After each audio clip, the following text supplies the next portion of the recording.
Cuma kita aja nggak punya partai, nggak bisa masuk ke sana kan. Kalau ada partai Budius Ma'ruf boleh masuk, enak kita. Ruangnya itu nggak ada kan gitu. Jadi memang ini menghalalkan segala cara dan kemudian melindas aturan-aturan hukum. Ini kan kira-kira 500.000 orang deh gitu. Yang melaksanakan yang namanya supremasi hukum ini kan. Itu 0,17% dari penduduk Indonesia. Tapi kan sekarang kita dirusak oleh 0,17 itu. Revolusi. Revolusi. Revolusi itu mahal, bos. Mahal. Kalau itu jangan dilakukan, karena bisa ancur-ancuran kita gitu. Itu jangan. Tapi kalau reformasi kedua, ketiga perlu. Karena reformasi itu setiap saat bisa dilakukan.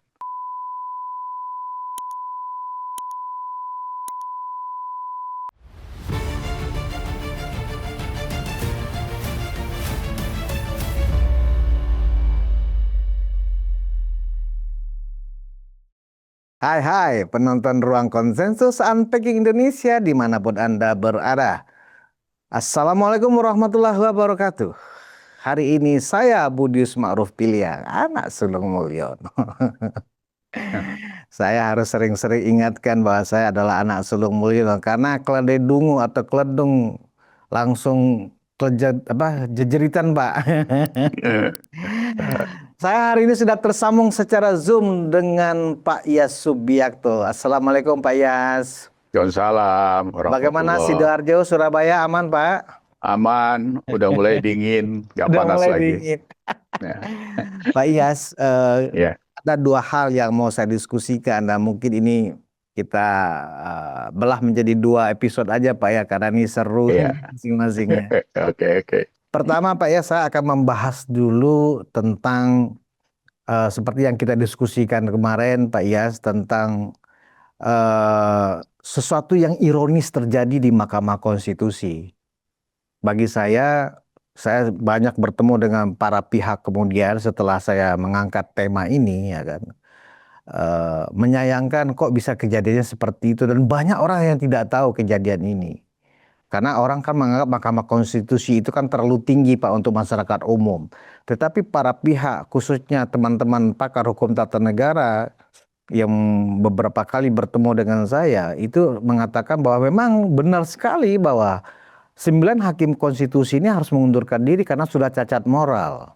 Mereka membiarkan ketua MK yang sekarang itu menjabat padahal sudah tidak sah secara hukum. Dan bahkan Pak Suhartoyo, kata beberapa pengamat ya, atau pakar hukum tata negara, tidak menghargai Mahkamah Agung, di mana dia diusulkan dari Mahkamah Agung kan Pak Suhartoyo itu, ya kan? Artinya dia hakim karir. Sesuatu yang sangat menyimpang dilakukan oleh Suhartoyo karena mengangkat dirinya sendiri sebagai ketua MK, padahal Undang-Undang Dasar 1945 mengatur di pasal 24 bahwa ketua MK itu dipilih oleh 9 hakim MK dalam suatu pemilihan yang sifatnya terbuka, voting gitu. Nah ini dia tidak melakukan itu, dia hanya mengeluarkan SK untuk dirinya sendiri, ya. Ini kan aneh Pak. Dan saya Pak Iyas dan kemudian rakyat Indonesia yang tahu protes akan hal ini, kita kan dibodohi namanya oleh Mahkamah Konstitusi. Nah, pandangan Pak Iyas tentang fenomena yang terjadi di MK ini apa sebenarnya terjadi, Pak? Iya, Mas Budius. Kalau kita bicara lembaga kita ini kan, mohon maaf ya, kondisinya kan sebenarnya makin hari makin busuk. Jadi hampir tidak ada yang bisa dipilih. Gitu. Hampir semua lembaga seperti itu. Walaupun tidak 100% masih ada orang-orang yang baik secara personal gitu. Tapi output produk hukumnya kan kacau semua nih. Ya kan? Nah, ini kita bicara soal MK. MA sendiri bagaimana gitu. DPR sendiri bagaimana. Sudahlah, kita ini sudah sama-sama tahu. Makanya selalu saya katakan, ya tunggu sajalah generasi ini mati semua baru ganti yang baru gitu kan. Wow. Iya. Sepesimis itu Pak Iyas. Iya, karena bicara sama mereka ini sulit. MK ini kan sejak dulu ada kasus besar kan, masih ingat Mas Budius soal Akil Mukhtar ya? Iya, kemudian juga ada itu, Patrialis Akbar ya kan? Patrialis Akbar. Terus sekarang kalau nggak salah saya ada 2 lagi hakim MK yang perempuan ya, masih Iya, masih bermasalah tapi belum selesai itu, iya, iya, iya. belum diselesaikan juga. Nah, kembali kepada Pak Soehartoyo ya, kalau kita lihat itu kan kekuatan hukum PT UN ya, Mm-mm. itu kan di atas kekuatan keputusan internal mereka. Ya, Jadi kalau kalau kita lihat yang keputusan internal itu kan 3 November 2023 kalau nggak salah, 9 November 2023. Nomornya saya lupa lah ya. Mhm. Habis itu keluar keputusan apa nih, eh, Pengadilan Tinggi Negara kan, Hmm. yang PT UN itu tanggal 13 Agustus 2024. Pengadilan Tata Usaha Negara, Pak, Itu PTUN. Pengadilan Tata Usaha Negara. Itu tanggal 13 Agustus 2024. Hmm. Nah, kalau ada produk hukum yang yang keluar setelah itu, sebenarnya ya produk itu tidak sah, gitu kan, yang dikeluarkan oleh MK. Tapi persoalan yang lain adalah kenapa begitu tenggang waktu lama dari 13 Agustus 2024 sampai awal tahun 2025. Kalau kita fokus kepada produk hukum yang menyangkut dengan apa tuh? Presidensial threshold ya. Ya. Yang 0% yang berubah itu loh pokoknya kan. Itu kan DPR sendiri kemana? Hmm. Kan gitu. Terus partai-partai itu kemana gitu. Nah ini kalau saya lihat Mas Budius ya karena ada persekongkolan sebenarnya. Wah, Siapa yang ini punya? ini apa sebuah perspektif baru nih. Saya hanya kemarin tuh melihat ternyata persekongkolan ini terjadi hanya di internal Hakim MK dan 3 orang pejabat di MK-MK. Kan sekarang MK-MK tuh nggak ad hoc lagi, Pak.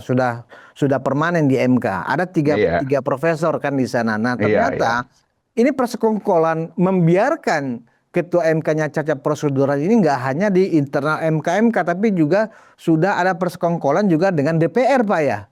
Loh, kan DPR punya kepentingan kalau untuk rakyat. Hmm. Kenapa dibiarkan?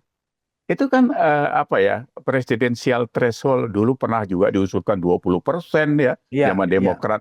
Ini kan kalau partainya lagi di atas angin kan presidensial threshold-nya kalau bisa 90% gitu kan. Supaya orang lain nggak bisa masuk kan gitu. Ya kan? Ini Iya, kan iya. sebenarnya akal-akalan semua. Udah gitu tetap 4%. 4% dinolkan kan. Heeh. Nah ini kepentingannya kepentingan siapa? Apakah supaya rame atau apa? Nah, tadi Mas Budius sebut ya, kita kawan-kawan yang ahli apa ya, hukum tata negara dan sebagainya. Kita mau bicara di ruang yang mana? Kita nggak dikasih ruang bicara itu. Mhm. Ibarat ada ruang tamu, isinya itu ketua partai, partai. Kan mereka saja yang diskusi. Mhm. Orang-orang yang ada di lembaga ini sekarang juga orang-orang partai, walaupun tidak langsung menjadi anggota partai, tapi kan ada orang PDIP itu siapa, kan kita tahu Mhm. dari dulu. Nasdem piara siapa di kepolisian, piara siapa di kejaksaan, itu sudah bukan rahasia lagi. Jadi kalau kembali lagi ke sana, sebenarnya nih, makanya saya bilang, kan nggak mungkin nggak tahu orang tuh. Hmm. Orang begitu lama keputusan itu telak kok, yang harus dieksekusi kan. Harus nggak boleh lagi kan gitu kan. Kenapa jadi dibiarkan? Nah, kepentingannya mau kemana? Ya kepada 0% itu kan. Jadi siapa nanti yang ramai masuk ke sana kan boleh kalau udah 0%. Cuma kita aja nggak punya partai nggak bisa masuk ke sana kan. Kalau ada partai Budius Ma'ruf boleh masuk, enak kita. Ruang itu nggak ada kan gitu. Jadi memang ini menghalalkan segala cara dan kemudian melindas aturan-aturan hukum oleh para hakim konstitusi yang kita memanggilnya semua para pihak yang berperkara di MK kan memanggilnya 9 orang itu kan dengan yang mulia, Pak Iyas. Iya kan? Apakah layak kita memanggil mereka itu yang mulia ketika para hakim konstitusi ini juga adalah orang-orang yang tidak taat hukum, yang melanggar konstitusi? Itu pertanyaan saya, Pak Iyas. Apakah ini sesuatu anomali dalam kita bertata negara saat ini? Itu kan sudah cuma tinggal sebutan saja. Value-nya kan sudah nggak ada lagi. Yang mulia yang mana sekarang? Yang mulia itu tinggal tiang listrik aja. Itu pun kadang-kadang masuk ke halaman rumah orang nggak permisi kan gitu. Jadi kacau kita ini. Semua produk hukum yang dikeluarkan. Ini kita bicarain ya. Kemarin juga kan ada isu soal segala macam lah pendidikan latar belakang Pak Soeharto karena dia dianggap itu kok jadi kayak apa ya? Bukan, kan titelnya ada di belakang apa itu? BS apa ya? Yang sign itu, Mas Hmm. Budius. Ya itu ternyata saya baca itu ya dikeluarkan oleh UGM, ya Hmm. semuanya secara produk itu sah-sah saja gitu kan. Hmm. Itu diributin. Kita lupa sekarang sampai sekarang itu anggota DPR yang kemarin diributin 263 orang itu latar pendidikannya nggak ada, itu kemana? Itu apa itu juga? Hmm. Hmm. Coba 38,8% anggota DPR RI tidak mengisi dia berpendidikan apa. Terus gimana? Oh, Sementara Pak Yes dapat data itu dari mana, Pak? lo kan data yang lalu kan ribut itu. Coba Pak Hmm. Mas Udius cari. Jadi dari Ada Mas Udius cari. 580 anggota DPR sebanyak hampir 40% ya, mereka tidak mengisi profil Iya, datanya bahwa mereka tamatan mana gitu ya. iya coba cari. Jawa Mungkin itu. begini Pak Yas, mungkin karena juga nggak ada kewajiban dalam undang-undang Iya. mereka mengisi pendidikannya, atau mungkin mereka merasa mereka low profile Pak, bisa bisa dikatakan begitu Nah, nggak? kalau DPR memang iya low profile high profit. Kan Low resesnya profile, high profit. high profit karena uang resesnya kan naik terus kan. Jadi Iya. profitnya kan naik terus. Nah, balik lagi kepada produk hukum apapun sekarang ini. Ini kan sedang krisis itu sebenarnya. Hmm, Tapi kalau menurut saya 9 hakim MK itu kan 3 dari Presiden, 3 dari Mahkamah Agung, 3 dari DPR. Ya betul. harusnya kalau ini mau ditegakkan, saya pikir Presiden yang harus bicara sekarang ini kan. Ya kan? Nah, menariknya begini Pak, di Nah, dalam revisi Undang-Undang MK, hmm, konon katanya para nah, hakim konstitusi ini takut sekali apa mereka bergen kayaknya dengan DPR ya untuk hmm, menunda mensahkan RUU MK yang baru ini, karena dengan sendirinya mereka semua akan kegeser atau sebagian besar akan kegeser karena di pasal 87 revisi Undang-Undang MK itu berbunyi bahwa para hakim konstitusi yang sudah lebih dari 5 tahun menjabat ya akan dievaluasi oleh pengusulnya lagi. Misalnya kayak Soehartoyo kan yang mengusulkan MA, ya apakah dia akan lanjut untuk masih menjabat di MK, akan dievaluasi lagi oleh MK, oleh Mahkamah Agung. Nah misalnya juga wakil ketuanya yang sekarang Saldi Isra yang mengusulkan adalah presiden, ya kan. Nah dia harus dievaluasi ulang oleh pengusulnya, dalam hal ini presiden. Kalau dia menurut presiden selama menjabat 5 tahun di MK itu dianggap tidak perform, melanggar etika, melakukan imparsialitasnya diragukan karena dia berpihak misalnya, presiden bisa mengatakan wah Saldi Isra ya kan diganti dengan usulan presiden yang baru. Lebih kurang seperti itu Pak, pasal 87 ini.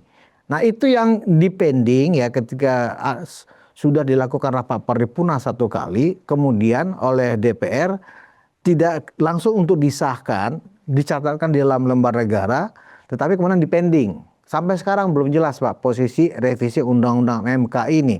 Nah artinya apa Pak Iyas? Memang di level para elit ya, yang mengotak-atik masalah hukum, yang ujung-ujungnya adalah kekuasaan, ya kan? Kita bisa menyimpulkan ternyata benar ada realita antara eksekutif, yudikatif, ya dan legislatif. Hengki-pengkinya tingkat tinggi nih Pak, hengki-pengki antar mereka untuk saling mengamankan kepentingan dan posisi. Bagaimana masa depan Indonesia ke depan di tengah semangat-semangatnya Presiden Prabowo ingin membangun Indonesia emas. Emas apanya nih Pak? Apa emas-emasan? Gimana Pak ya sebagai orang tua ini? kan yang lalu saya udah bilang sama Mas Budius, kalau mau dapat emas kan smelternya harus jelas ini, ya kan? Nah, jadi prosesnya ini kira-kira ngeluarin emas atau tembaga kan gitu. Yang saya takut tembaga tembaga nggak keluar, emas nggak keluar, lumpur aja yang keluar gitu kan. Kan berproses sekarang ini kalau kita lihat dari penegakan hukum semua kan amburadul semua kita ini udah. Mas Budius kan ngerasakan lah, saya kan tiap hari di sini bergaul dengan, ya bukan katakan orang bawah lah ya. Saya pulang kemarin itu naik taksi karena macet. Banyak sekali kawan-kawan di supir taksi itu yang tahu tentang bagaimana negara ini. Mereka ya hopeless, tapi yang mau bilang apa-apa ya sudahlah, yang penting dapat setoran. Nah balik lagi kepada MK ya. Dia ini kan pondasi, pemegang pondasi bagaimana sebuah negara berjalan dengan undang-undang yang kuat, pelaksanaan dan sebagainya. Di dalam itu kan namanya aja Mahkamah Konstitusi, ya kan? Bayangin, nama konstitusi itu berat, Bos. Ya kan? Mahkamah Konstitusi, Pancasila dia yang jaga, Undang-Undang Dasar 45 dia yang jaga. Terus isinya orang yang tidak bermoral. Ya, salah siapa itu? Pertanyaannya kan itu Mas Budi, hampir semua lembaga kita ini sekarang diisi orang-orang yang tadi Mas Budius katakan bahwa bernegara, negarawan atau apa. Sekarang ini ya, yang negarawan itu yang mana nggak jelas juga kita. Sebentar ngomong sini, yang ini, yang profesor urusan hukum ngomentari WUS, ya kan? Kayak dia saja yang ngerti-ngerti soal biaya WUS dan sebagainya. Ya. Jadi ini sebenarnya basically itu tidak bisa dibicarakan kalau ini kenapa nggak gini, kenapa nggak gini. Karena sudah satu kesatuan yang saya bilang kolusi tadi itu. DPR itu emang isinya siapa sekarang? Kan orang partai, Ya. ya kan? Ketua-ketua lembaga ini piaraan siapa? Kan kita tahu dari dulu. Yang ini dipiara ini, yang ini dipiara ini, kalau ini kesinggung ini. Kan sekarang aja dengan apa yang dilakukan beberapa kementerian yang dianggap masuk jalur yang benar, kan diserang habis-habisan kan gitu ya. Itu dari contoh itu aja. Jadi kembali lagi ke MK. Kita bicara keputusan nomor ini, nomor itu, nggak ada gunanya. Nggak ada gunanya. Jadi ini tunggu saja penggantian dengan moral-moral yang lebih baik saja kalau menurut saya. Kita ngomong sama mereka percuma, mau profesor kayak apa, lihat aja deh. Kayak apa, kayak bajing loncat aja gitu kan. Semua yang Mas Budius katakan tadi, karena takut digeser, ya kan? Harus dipiara di situ sama yang punya kepentingan. Loh, uang jabatan 5 tahunan kok, ya kan? Kalau memang dia harus selesai ya selesai, harusnya kan begitu kan. Tapi ini kan enggak. Jabatan menjadi sesuatu yang dia kalau bisa sampai mati di situ. Gitu kan. Ujung-ujungnya apa yang kita tahu sekarang ini? Hampir rata-rata ujung-ujungnya duit, ya kan? Dapat duit 1 triliun lah, dapat duit sekian ratus miliar lah. Ini yang membuat kita sebenarnya, si orang Jawa bilang kan saja kita. Nah, ini memang pilihan kata semula saya pakai ini tragedi di dalam Mahkamah Konstitusi. Ya. Tapi ironisnya Pak, mereka yang kita sedang sorot sekarang sebagai orang yang cacat moral, orang yang tidak punya integritas, secara terbuka kita sampaikan kepada Pak Soehartojo selaku yang merasa dirinya mengangkat diri sendiri sebagai ketua MK. Mereka tidak melihatkan ada respon loh Pak. Sebenarnya kita ini menunggu press conference dari mereka, entah membantah tuduhan kita, kecurigaan kita, ya kan? Atau kemudian merasa bahwa mereka itu adalah sah. Sebab mereka lah yang paling mengerti hukum. Budius nggak mengerti hukum, Iya Subiakto nggak mengerti hukum. Kami ini adalah negarawan, kami yang paling paham hukum tata negara. Kalian ini kan buta. Jadi jangan sok tahu. Sebenarnya saya ingin menunggu jawaban-jawaban itu dari mulut mereka, tapi mereka bungkam sampai saat ini, Pak. Mereka menikmati benar posisi mereka yang tidak halal itu di kursinya sekarang karena melanggar hukum dengan jabatannya. Ya, ada persekongkolan di sana membiarkan pelanggaran hukum di Mahkamah Konstitusi. Pak Yas kan paham, konstitusi itu kan adalah representasi dari kedaulatan, Pak. Kedaulatan rakyat ada kan di konstitusi. Nah, kedaulatan seperti apa yang kita berikan kepercayaan kepada mereka yang dipanggil negarawan lah, yang dipanggil yang mulia kah? Dan ternyata mereka nggak punya malu. Mereka melanggar etika, melanggar moral. Sudah kita ingatkan sebagai rakyat, mereka tetap bungkam, buta tuli dengan mata dan telinganya, Pak Iyas. Gini Mas Budius, kalau kita bicara itu kan sebenarnya nggak ada selesainya karena proses semua ini kan dari bawah ya. Yang selalu kita bahas ya kita salah sendiri memang. Milih kepala daerah ya duit 50.000, milih bangke gitu kan. Nah ini kan proses sampai ke atas ya kan. Makanya mereka juga ya emang gue pikirin kan gitu. Cuma dia nggak ngomong saja sebenarnya. Ya kan? Banyak beberapa tuntutan, keputusan-keputusan yang apa ya. Kemarin itu juga tuntutan mahasiswa yang 17+8 di DPR. Ya kan? Apa responnya sampai sekarang? Ya ada. Dan itu nanti hilang. Nah, salahnya kita sendiri. Habis nuntut hilang. Nggak ada suara lagi. Kemarin Lita Gading ya nuntut soal apa itu di DPR itu. Soal uang pensiun atau apa. Nggak tahu berproses atau nggak itu di MK. Nah, kalau MK-nya ini piaraannya DPR. Ada di mana aja proses. Repot Pak, kalau bahasanya do piaraan itu kan repot ini Pak. Nggak bisa. Karena saling memelihara itu kan. Sebenarnya gitu. Lihat aja linknya seperti itu. Saya tadi berpikir gini Pak Sudis. Kita ini negara dengan 285 juta penduduk. Kalau kita bicara penegak hukum, termasuk kepolisian, jaksa, dan sebagainya, anggota DPR, DPR, dan sebagainya ini kan kira-kira 500.000 orang deh, gitu, yang melaksanakan yang namanya supremasi hukum ini kan. Itu 0,17% dari penduduk Indonesia. Tapi kan sekarang kita dirusak oleh 0,17 itu. Tapi kenapa? Celahnya memang kita yang ngasih. Rakyat yang membeli ruang itu. Ya salah sendiri sebenarnya gitu. Mas Budius mau ngomong apa lah? Kita kan sama-sama tahu ya. Mau ngomongin siapa sekarang? Nggak ada. Mereka nggak ngefek. Oh, ini hukumnya kayak gini ya. Nggak ada sama mereka. Karena sudah kebal ya. Kebal karena moralitinya sudah ya memang lost. Nggak ada lagi. Orang itu kan hidup sebagai manusia kalau moralnya masih ada. Kalau nggak kan sama aja sama yang lain-lain yang manjat sana manjat sini, loncat sana loncat sini itu kan gitu kan. Ya, yang membedakan kita sama yang makan pisang di atas pohon kelapa kan cuma moral kan. Ini nggak ketemu bicara apapun. Jadi dengan kondisi di Mahkamah Konstitusi, para hakim konstitusi yang selama ini dianggap punya moral, penjaga demokrasi, penjaga konstitusi, ya kan? Dengan realita ini, Pak Iyas, ternyata itu semuanya pepesan kosong. Mereka nggak lebih dari orang-orang yang ya begitulah.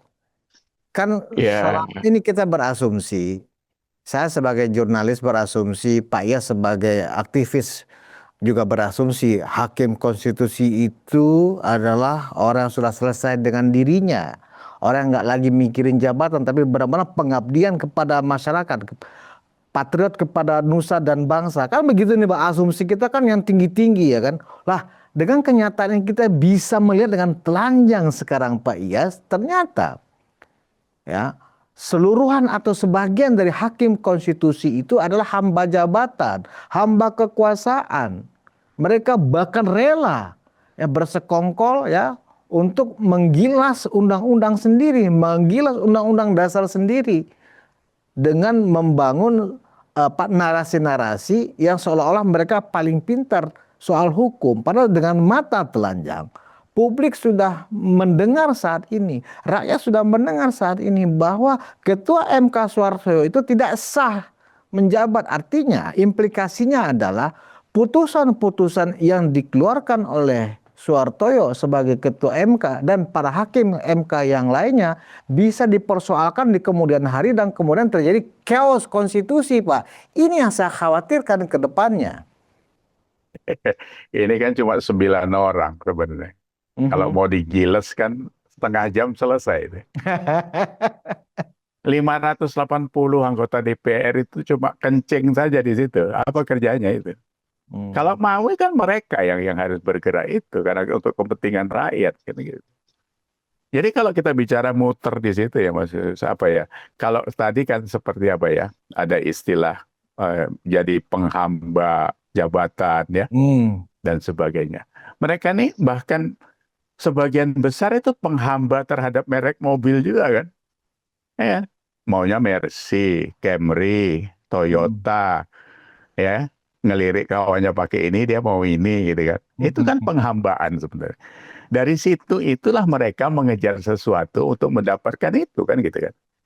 Jadi kebanyakan dari mereka ya aja lah masuk gedung DPR sana di bawah itu. Merek apa yang nggak ada di situ kan?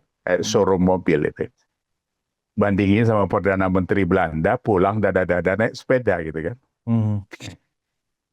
Saya sampai sekarang masih ya semoga saja lah Pak Baru di Lopa ya Hugeng orang-orang yang punya jasa terhadap negara ini hidup di alam keabadian sana dengan baik karena mereka punya integritas yang luar biasa.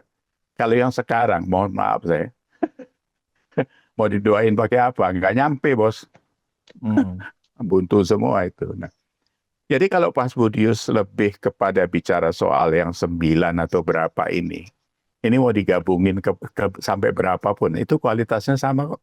9 tambah 580, tambah anggota DPD 132, tambah MPR 98, tambah menteri 58. 0 kali 0 kali 0 tambah 0 bagi 0 dapatnya 0 juga kita. Itu. Kalau menurut Ya, saya gitu.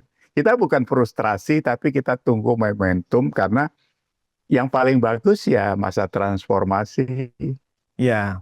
masa Memang transisi. memang arah untuk menjadi frustasi di dalam melihat integritas dan moralitas para elit ya, baik ada yang ada di legislatif, yang ada di yudikatif pun, Pak.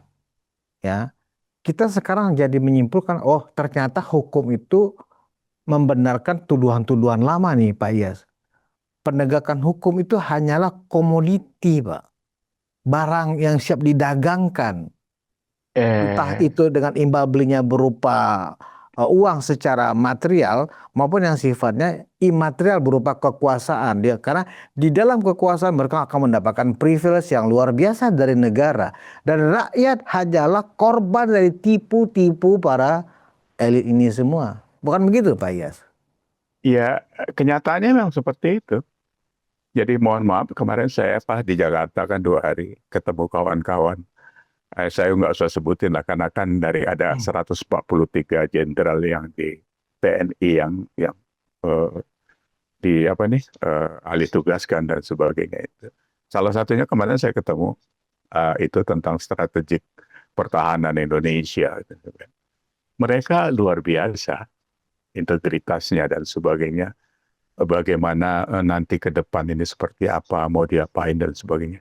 Saya merinding saya dengar itu. Jadi kalau sekarang kurang lebih Mas Biakto dia bilang ya biarkan aja dulu lah nanti kita tata deh. Karena kalau kalau kita sekarang ribut di wilayah-wilayah yang cenderung tidak beres ini, nanti basicnya malah lepas dia bilang gitu. Nah Hmm. jadi saya yakin di situ. Makanya yang saya bilang tadi 0,17% ini kan ya itu tadi. Masa kita kalah sama itu gitu. Yang lain-lain kan bakal bakal keluar juga kalau kalau dari semangatnya gitu saya. Tapi kalau kadang-kadang tiap hari ngelihat ya frustrasi tadi itu. Cuma kalau sudah timbul lagi sebagai rakyat ya harus punya optimisme karena kita punya anak, punya cucu ya memang harus harus melihat yang informasi yang kemarin sore saya dengar itu. Karena ini sedang ditata kok. Kalau kita lihat gerakannya Pak Prabowo juga mengarah kepada perbaikan-perbaikan. Cuma kan nggak bisa sekaligus memang ya. Nggak bisa sekaligus.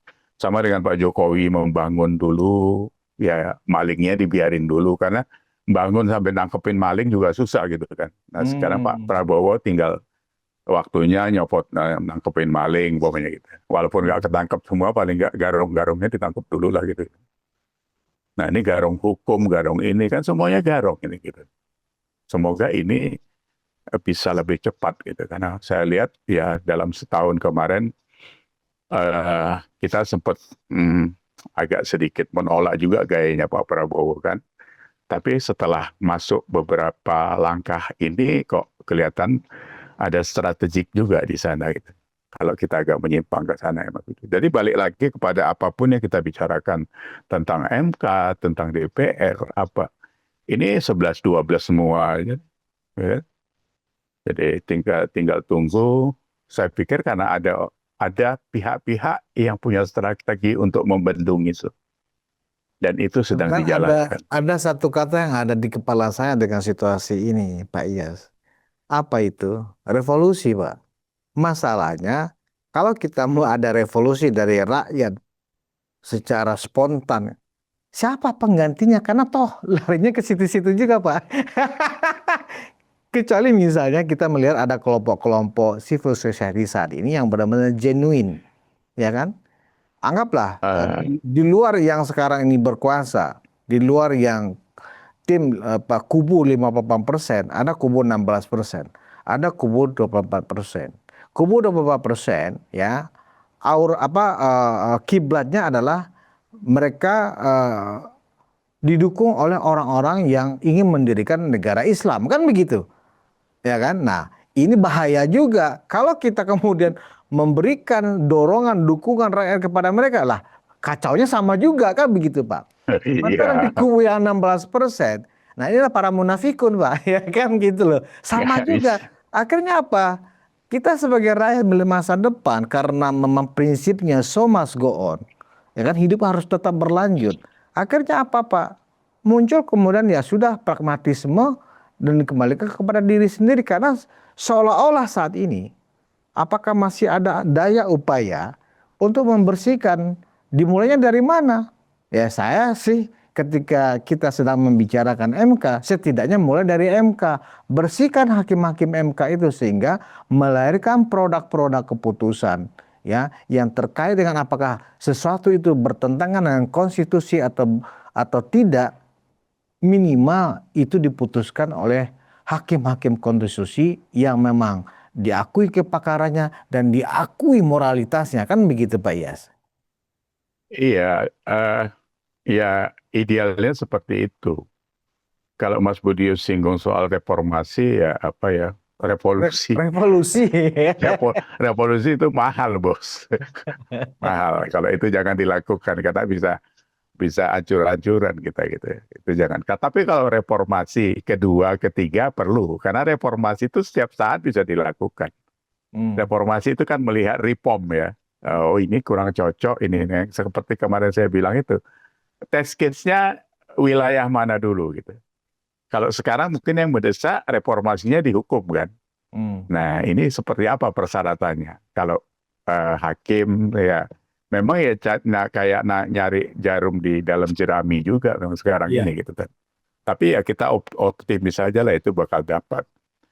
Nah negara ini kan besar, Mas Budius, ya kan? Saya pun sekarang ngobrol sama Mas Budius ini kok kayaknya kok eh, keren banget ngomongin Indonesia gitu kan. Padahal urusan dapur sih pusing gitu ini kan.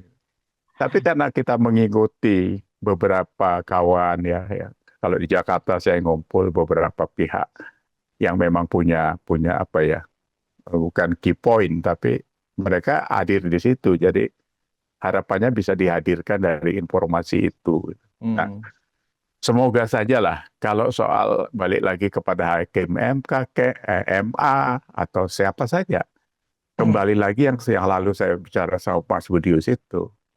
Ruang rakyat ini sekarang dikunci oleh partai, ya kan? Masuk partai bayar, mau jadi anggota DPR bayar, udah gitu nanti setoran bulanan dan sebagainya. Dari sudut wilayah korupsi saja susah menghentikannya, karena kan harus punya uang, harus balik modal dan sebagainya. Nah, ide kita yang dulu pernah kita obrolin itu yang harusnya ada yang bisa Menyambut ya. bisa mempush di situ. Betul. Karena kalau nggak ada ruang independen yang bisa membalancing itu, ya sudah. Partai sekarang di DPR itu kan semuanya kan hengki-pengki semua kan. Mm-mm. Koalisi merah putih, hijau kuning sama aja semua. Iya kan. Aduh. Yang penting itu lu dapat berapa, gue dapat berapa kan gitu. Itu Benar-benar. aja. Sebagai Ya penutup benar. mungkin begini Pak Iyas, Hmm. saya sepakat dengan Pak Iyas bahwa memang terlalu mahal kalau kemudian sebagai katup solusinya adalah ada gerakan Hmm. rakyat berupa revolusi karena memang kondisinya memang sudah cukup apa ini mentok, sini mentok, sini mentok, sini mentok, sini mentok kan begitu Pak. Sementara kita punya mimpi besar Indonesia emas, ya kan? Nah, harapan saya mungkin begini, Pak Iya. Saya sih sangat percaya bahwa Presiden Prabowo ini punya niat baik, Pak, ya, untuk membereskan yang belum dibereskan oleh Presiden Jokowi setidaknya. Nah, untuk bagaimana menata MK sesuai dengan apa yang kita diskusikan bahwa memang ada cacat moral yang dimiliki oleh hakim konstitusi. Ya mungkin ini sebagai penutup ya Pak Iyas ya.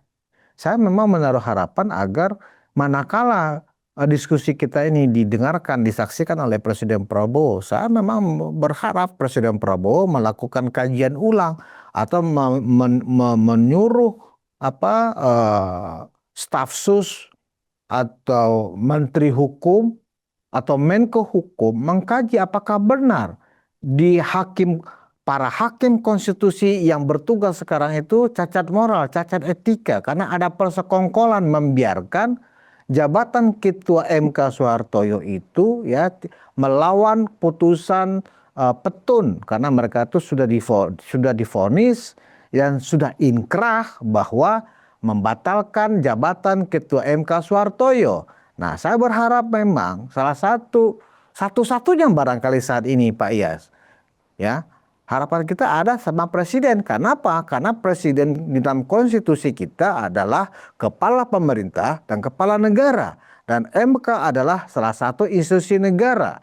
Nah, karena itu presiden ya punya kekuasaan untuk kemudian melakukan semacam kajian terhadap apa yang terjadi di Mahkamah Konstitusi hari ini.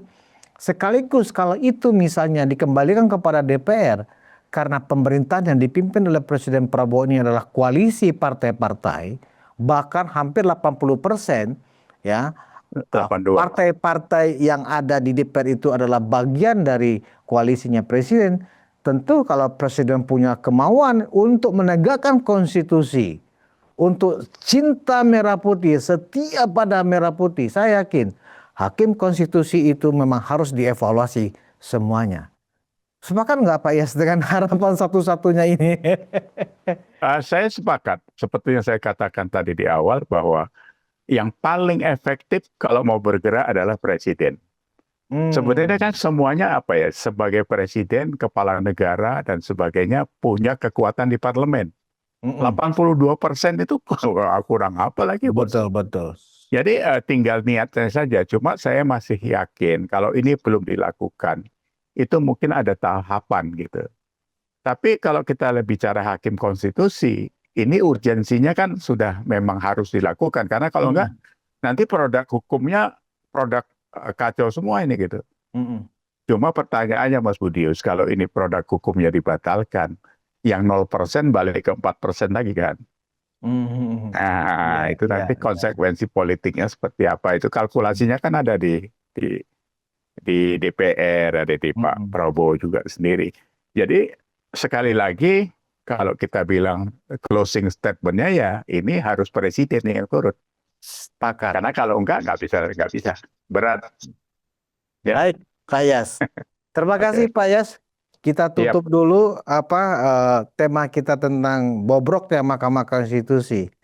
Terima kasih Pak Yas Subiakto. Penonton Ruang Konsensus, akhirnya kita bukan menyerahi, kita nggak menyerah. Kebobrokan di Mahkamah Konstitusi memang harus dibereskan, harus dibersihkan. Nah, satu-satunya jalan yang kami anggap konstitusional, beradab, dan sesuai dengan jalurnya, kita kembalikan ya persoalan ini kepada Presiden Prabowo, karena Presiden Prabowo lah ya sebagai kepala negara. Mahkamah Konstitusi adalah bagian dari negara. Artinya Presiden Prabowo punya kekuasaan untuk meluruskan yang tidak lurus, membersihkan yang ada noda-nodanya.